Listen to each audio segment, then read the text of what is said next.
Hello, and welcome to the third episode of this little consideration of some issues in Balkans during Second World War. So we are continuing where we stopped on a second part, and that is here. The men on the ground pushed north, and in 3 weeks were in Rome. By the middle of 1944, it was clear that the Germans were losing the war. In Italy, Rome had fallen. Bad Germans, bad Germans.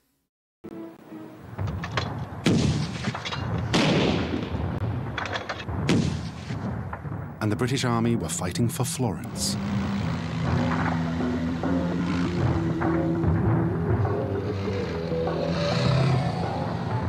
In the east, the Russians were advancing rapidly, rolling back German gains. Moscow, Moscow, ah, ha, ha, ha, ha. And early in June, the Allies landed in northern France.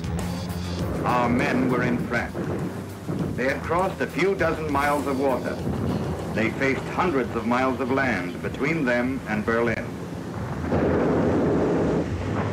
It was time to focus on what shape Europe would take once the war was won. So Churchill decided that he should meet Tito himself.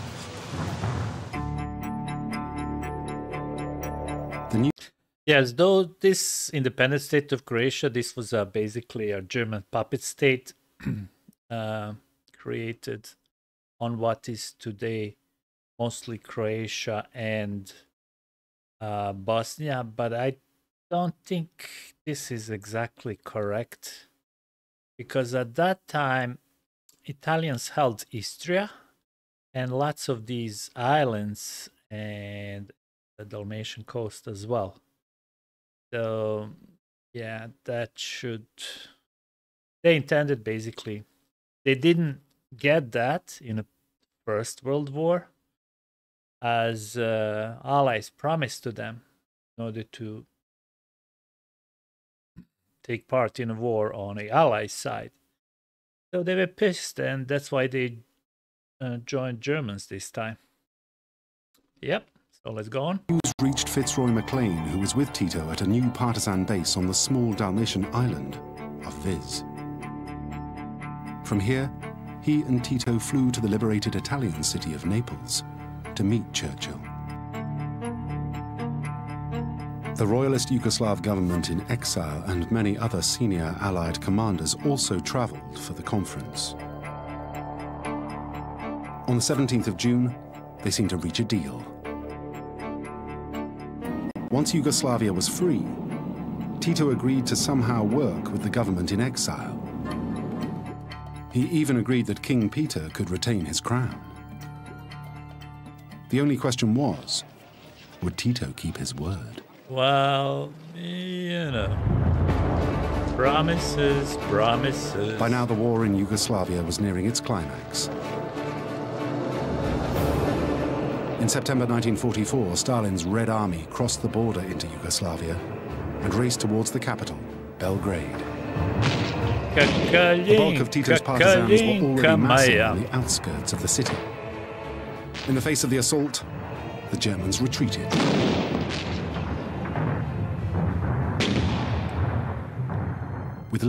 Well, they actually had to retreat, otherwise they would be cut off because Soviets were already deep in Hungary, so there was no point of holding a front down there. It was too far south. Liberation on the horizon, Fitzroy MacLean wanted the partisans to attack the Germans as they withdrew. The railway line near Leskovac in Serbia was the first target. This is an interesting point because there was a kind of really massive Allied bombing on that small town. And the result was like 8, I heard, 8 killed German soldiers. And basically the only infrastructure over there that was serving Germans was railroad. So a lot of Serbian Chetniks living today are actually stating that this was done definitely to punish them, and that basically partisans or Tito ordered this to kind of hurt them, or he hurt the Serbian base, Serbian people as they base. But it's interesting now to hear that this claim that the actually Fitzroy McLean was doing this under influence of Tito, definitely. But basically, nobody cared about civilian casualties, and a couple hundred, at least 300 civilians, plus those 8 German soldiers, were killed in that little town. Leaving Tito in his headquarters, McLean assembled a force of men and led them on a march to the town. He was joined by his old friend Randolph Churchill and the famous novelist Evelyn Waugh, a new recruit who trained as a commando. As they reached the outskirts of Leskovac, McLean called in Allied bombers to unleash their deadly cargo.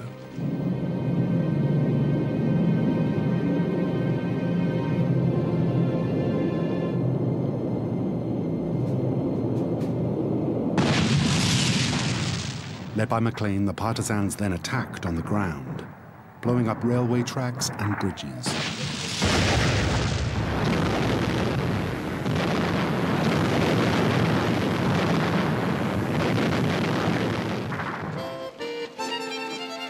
Partisans were now taking control all over the country.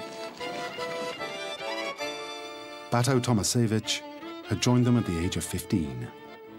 Thanks to British support, his unit reached his hometown of Cetinje and liberated it in early October. Seeing the houses, including my house where I lived, and people who I knew in Cetinje, dressed in British uniform with a revolver and a bomb and a machine gun and a cap with a red star, of course, on the cap. That was the only thing that was not British. But somebody said, now you look like a British except for the red star. My commander said, don't worry, wait. When the proletarian revolution succeeds, the British will be wearing the same red stars. Yeah, that was the whole idea. I mean, about communist revolution to take over the whole world. So even I remember that song as one of the populars we in a school were being taught as little kids. Amerika I Engleska, bit će zemlja proleterska. America and England will become proletarian land. Lots of fun. As you do.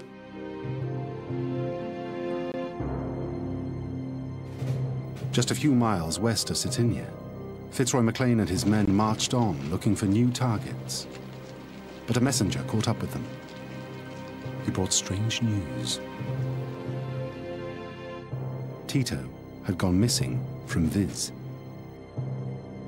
McLean Where did he go? raced back to Viz to investigate and discovered something disturbing. An unidentified aircraft had landed at Viz and taken off again with Tito on board. An American aircraft? Not likely. He went to see his boss in Moscow. Where on earth had he gone? McLean thought that Tito had travelled inland to coordinate the final battle for Belgrade. Realizing that the end of the war was near, he grabbed a small team and headed for the city himself.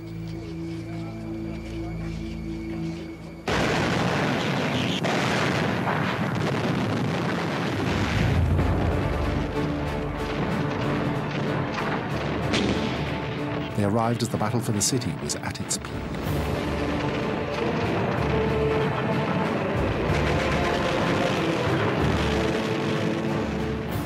150,000 German soldiers tried to defend the city including from a flotilla of anti-aircraft boats on the River Danube. Yes, I kind of a couple of years before heard a horrible story of a witness who actually witnessed those boats being, what's the correct verb? Scuttled,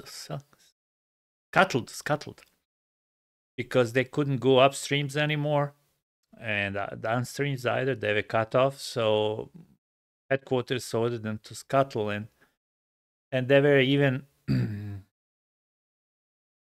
even hospital ships with wounded soldiers laying them. And he's the guy who saw that event, saw that it was horrible because they were kind of all together sinking with German marching songs and greeting of Sie Heil. And yeah, you might imagine that might have been horrible. But after 16 days of fighting, the Red Army and the partisans broke through their lines. On the 20th of October, the Germans were driven out. They liberated Belgrade, capital of Yugoslavia. It was a triumph for the Red Army, but also for Tito, McLean, and the partisans.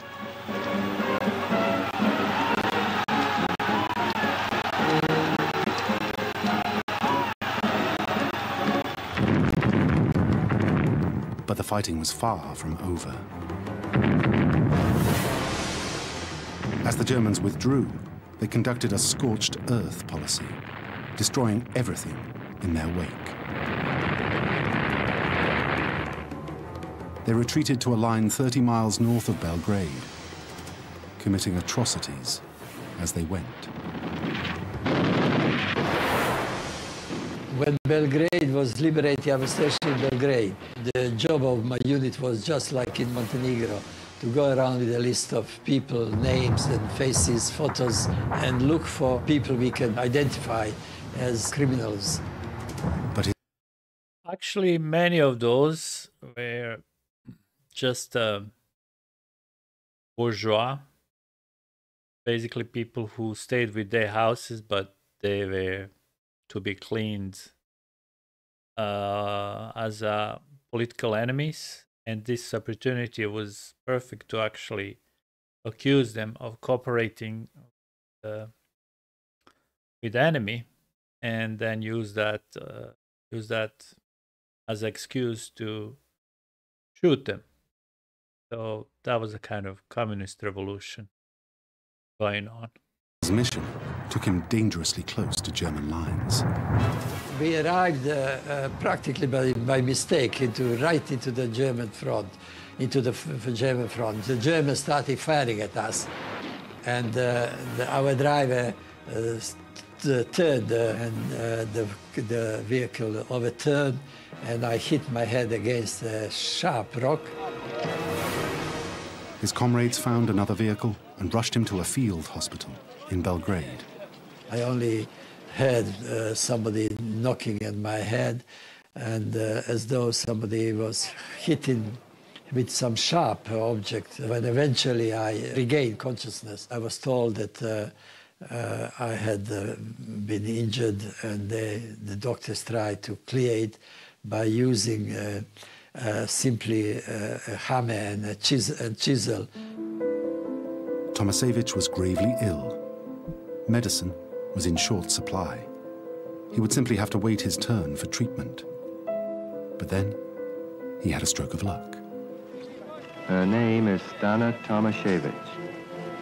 When questioned as to how many Germans and Chetniks she has killed, she calmly said with a slight smile and in a modest way, "I have killed some." Bato's sister Stana was leader of one of the partisan youth brigades. She'd heard about her brother's injuries and raced to be with him. Using her influence, she had his treatment prioritized, even donating her own blood to save him. After 3 months, in agony, he began to recover. It was the end of the war, but the beginning of a new start for his country. I am very proud that I have been in the partisans, that I have fought in the partisans. I have not contributed very much, but at least my family did. My brother paid with his life, and my whole family suffered. I think it was for the benefit of Yugoslavia. But freedom had come at a great price. To rid Yugoslavia of its occupiers, almost 250,000 partisans had died, and nearly 400,000 had been wounded. A week after the liberation of Belgrade, Maclean found Tito in a villa on its outskirts. So this is one of those properties that I was mentioning that they're being owned by rich bourgeois that have been basically eliminated, and then the state took over all of that property. And still today, there's a lot of property owned by state in all ex-Yugoslavia that hasn't been given back to righteous owners, and political mafia is using them for their own purposes. I mean, yeah. Even my grandfather has been taken, though he wasn't really a rich guy. He was an ordinary peasant working on a field, on a field, but he had one piece of land that the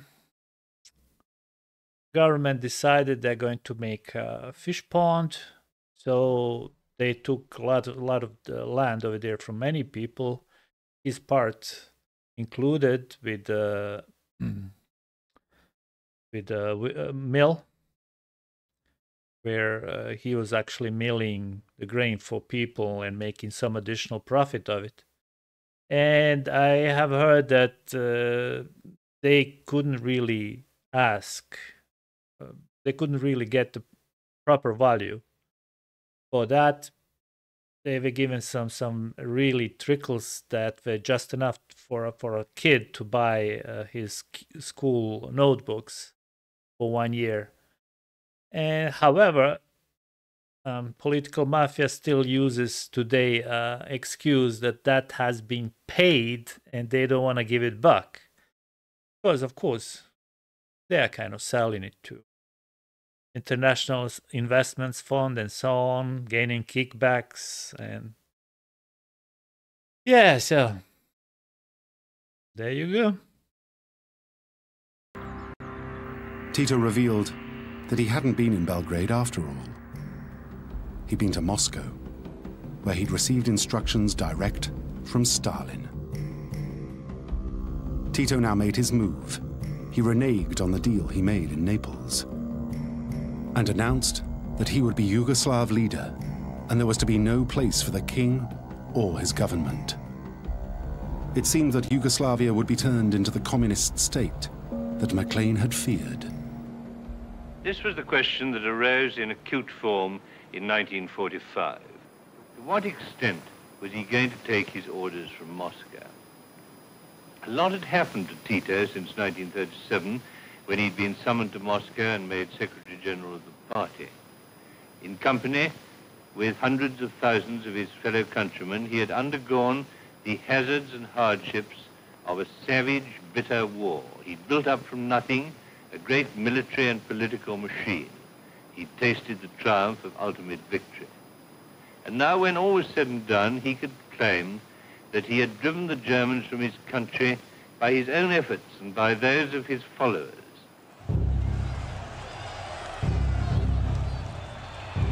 The first signs of the kind of leader that Tito would be were alive. Yeah, so here he's kind of giving a speech. I remember a couple of times hearing him giving a kind of public speech over radio or over TV like this, and I was, as all of us, we were kind of surprised. Huh?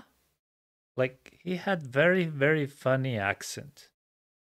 And having in mind that his mother is Slovenian and father Croat from part of Croatia that actually speaks completely different language than today's formal Croatian language, it's all called Kaikavian. And then he lived also a long period of time in Russia and he learned Russian over there. I was like, they have a lot of mixes in there that all of us who were mainly kind of vast majority of people they spoke a language that under Yugoslavia has been known as Serbo-Croatian or Croato-Serbian, whatever. And it didn't sound like it. But we were like, okay, yeah.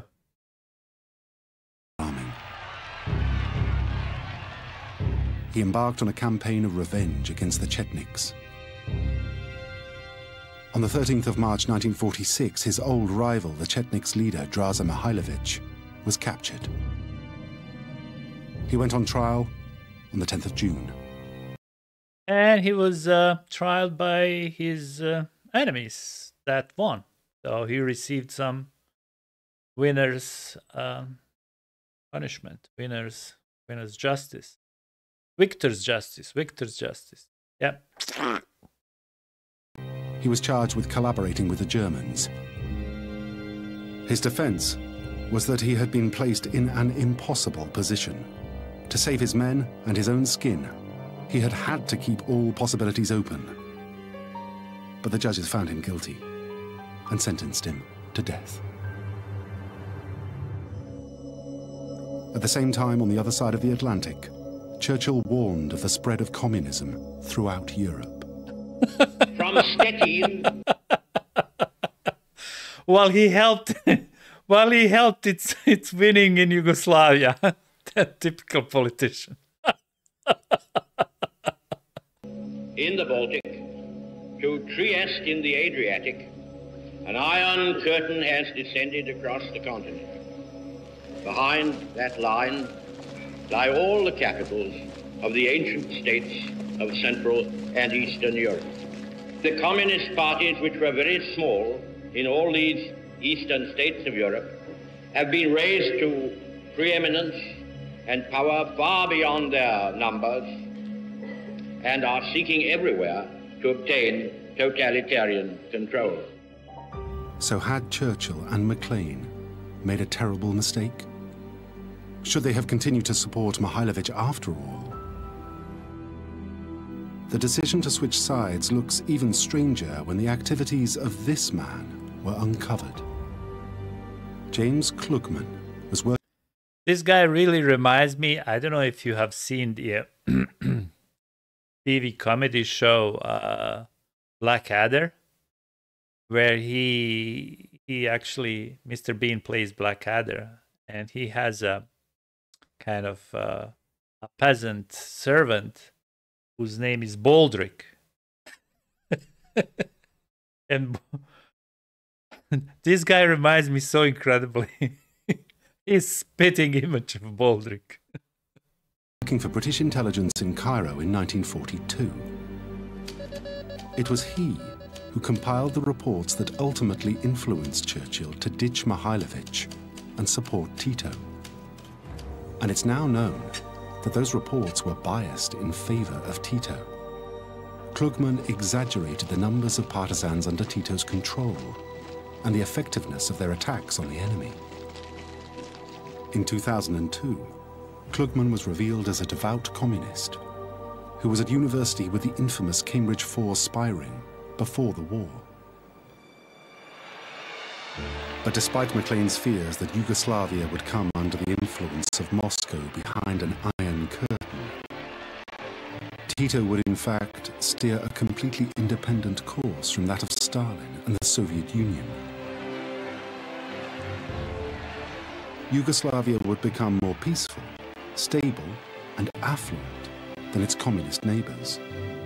That may have been partly due to the efforts of Churchill and Fitzroy Maclean. In the long term, I think the fact that he had a connection with Churchill encouraged Tito to believe that he mustn't remain necessarily under Stalin's heel. And when Stalin tried to bully him, he flounced out. For a man born into such a divided country, Joseph Tito managed the seemingly impossible. Irrespective of race, religion, or language, Tito united his people with his own brand of communism and kept the peace for over 30 years. Tito seized power after 3.5 years of bitter fighting, much of it against his own people. He remained in power despite the determined efforts of the Russians to overturn him. He is a revolutionary with a revolutionary program put through. Much of his life has been spent, both figuratively and literally, on the barricades. Well, I today, after some time, couple of decades after Tito's death, actually see that this was all, just a kind of circumstances of historical circumstances, and that he basically rode on those circumstances as waves rode by those guys who surfers. He just been simply left by a giant wave and managed to stay on top. It wasn't that he created it. He used. I mean, it's the same thing like with all the other historical personalities. If it wasn't one, there would be another one. Tito's remarkable achievements were highlighted when, within only 11 years of his death in 1980, Yugoslavia tore itself apart again. And this is an interesting picture. If I could go back from his funeral, and over here you could see some very prominent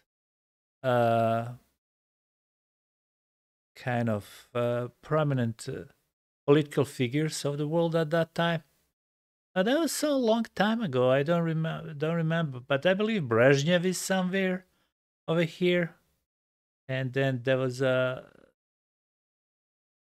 this guy is an American representative. He was somebody, and there were a lot of heads of states from around the world, because Tito has been seen as last of the leaders of the World War II, and that was a big thing. But plus, Yugoslavia was one of at that time kind of leader of non-aligned movement.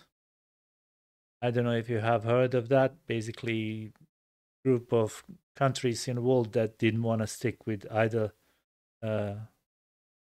Eastern or Western Bloc. And yeah, so that was a really spectacular funeral that he had. Apart again. As for Fitzroy MacLean, he returned to Britain to take up his seat in the House of Commons. He remained devoted to Yugoslavia and Tito for the rest of his life. MacLean and Bato Tomasevich met for the first time in 1953. But Tomasevich's story would be even more extraordinary. He became a diplomat working in Tito's government, and he was one of the very few survivors of the aircraft which crashed on takeoff in Munich in 1958, killing many of Manchester United's Busby Babes. Yeah, I heard of that as well. That happened actually before I was born, but because they were about to going to play a match against the most popular soccer club or football club in ex-Yugoslavia, Red Star from Belgrade. That has been kind of became a part of Red Star's history as well, this terrible crash. Fitzroy MacLean and Bato Tomasevich remained friends until MacLean's death in 1996. He was very proud and very pleased that he could contribute to Yugoslavia, and he did made great contribution to Yugoslavia. Without Fitzroy, it would not have been the same place.